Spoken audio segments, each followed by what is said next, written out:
आप वही चाह रहे हो। इस देश में जॉर्ज फर्नांडिस एक नेता थे। जॉर्ज फर्नांडिस एक ऐसा नेता था जिसकी देशभक्ति रोम रोम में भरी हुई थी। इमरजेंसी के दौरान जॉर्ज फर्नांडिस को कितना कलंकित करने का काम, प्रताड़ित करने का काम और अपमानित करने का काम इन लोगों ने किया। और ये संविधान की बात कर रहे हैं, ये संविधान की रक्षा की बात कर रहे हैं। बड़ा आश्चर्य हो रहा है हम लोग।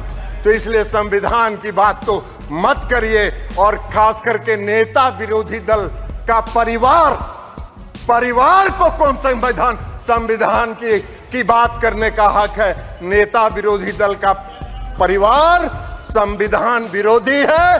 काला अध्याय में आपके परिवार का इतिहास लिखा जाएगा, इस देश के इतिहास। अरे उन लोगों को संविधान पर बोलने का कोई हक नहीं जिन लोगों ने संविधान की धज्जी उड़ाई है। नमस्कार, आप देख रहे हैं न्यूज़ फॉर नेशन और मैं स्वाति पांडे आपके साथ।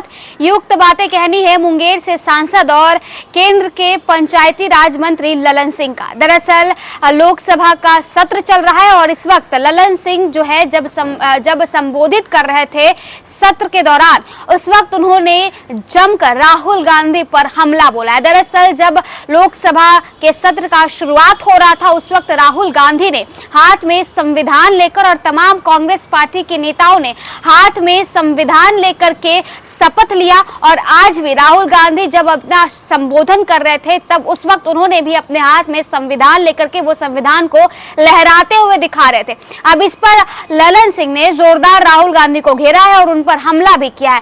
राहुल गांधी पर ललन सिंह का कहना है कि मैंने देखा कि जब सदन का शुरुआत हो रहा था, जब कार्यवाही की शुरुआत हो रही थी, उस वक्त कुछ लोगों ने अपने हाथ में संविधान लिया था।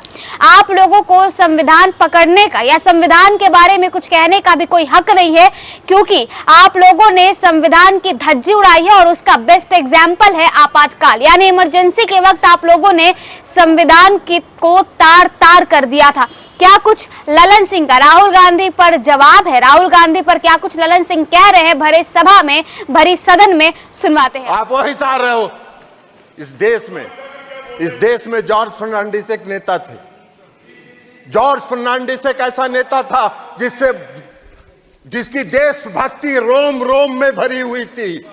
इमरजेंसी के दौरान जॉर्ज फर्नांडिस को कितना कलंकित करने का काम, प्रताड़ित करने का काम और अपमानित करने का काम इन लोगों ने किया। और ये संविधान की बात कर रहे हैं, ये संविधान की रक्षा की बात कर रहे हैं। बड़ा आश्चर्य हो रहा है हम लोग। तो इसलिए संविधान की बात तो मत करिए। और खास करके नेता विरोधी दल का परिवार को कौन संविधान की बात करने का हक है? नेता विरोधी दल का परिवार संविधान विरोधी है। काला अध्याय में आपके परिवार का इतिहास लिखा जाएगा, इस देश के इतिहास। इसलिए आप वो करिए। अध्यक्ष महोदय, सभापति महोदय, पूरे चुनाव प्रचार के दौरान इन्होंने इस देश की चुनाव प्रक्रिया पर प्रश्न चिन्ह खड़ा किया। इस देश की चुनाव प्रक्रिया पर प्रश्न चिन्ह खड़ा किया। ऐसा घूम घूम के प्रचार करते रहे जैसे लगता है कि देश में चुनाव निष्पक्ष हो ही नहीं रहा। पूरे दुनिया में देश को कलंकित करने का काम इन लोगों ने किया। बीच बीच में सुप्रीम कोर्ट जाते रहे चुनाव आयोग को और ईवीएम मशीन को चुनौती देने के लिए। और अगर ईवीएम खराब है तो सौगत राय जी, ममता दीदी का सरकार बंगाल में कैसे बन गया? हिमाचल में आपकी सरकार कैसे बन गई? कर्नाटक में आपकी सरकार कैसे बन गई?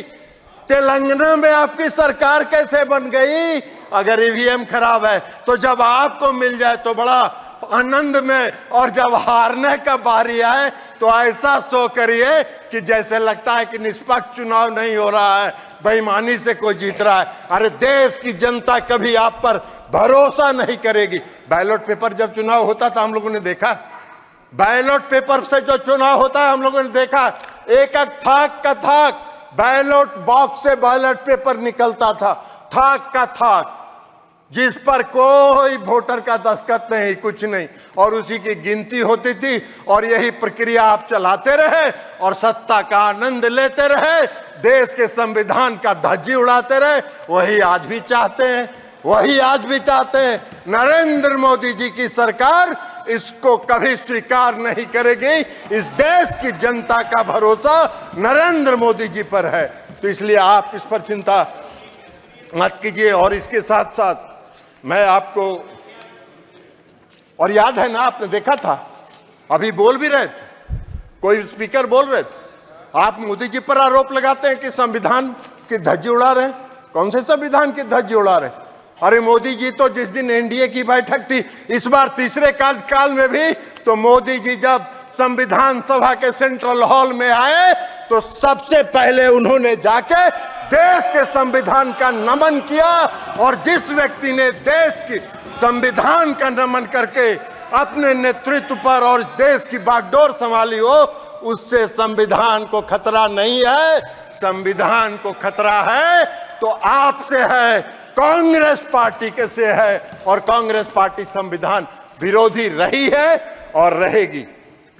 प्रधानमंत्री जी ने कई योजनाएं चलाई, पीएम किसान निधि योजना, और जो आज विकास का दर है, ये दर आज हम 5वें नंबर पर थे, हम अर्थव्यवस्था में 11वें नंबर पर थे, और हम 10 वर्ष में 5वें नंबर पर आ गए। और मोदी जी का लक्ष्य है, मोदी जी का संकल्प है, आदरणीय प्रधानमंत्री मोदी जी ने घोषणा किया है कि 5 वर्षों में सब दिए थे।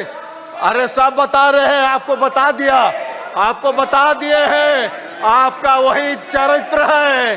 अभी उनके साथ घूमिए, नेताजी की आत्मा ऊपर से रो रही होगी।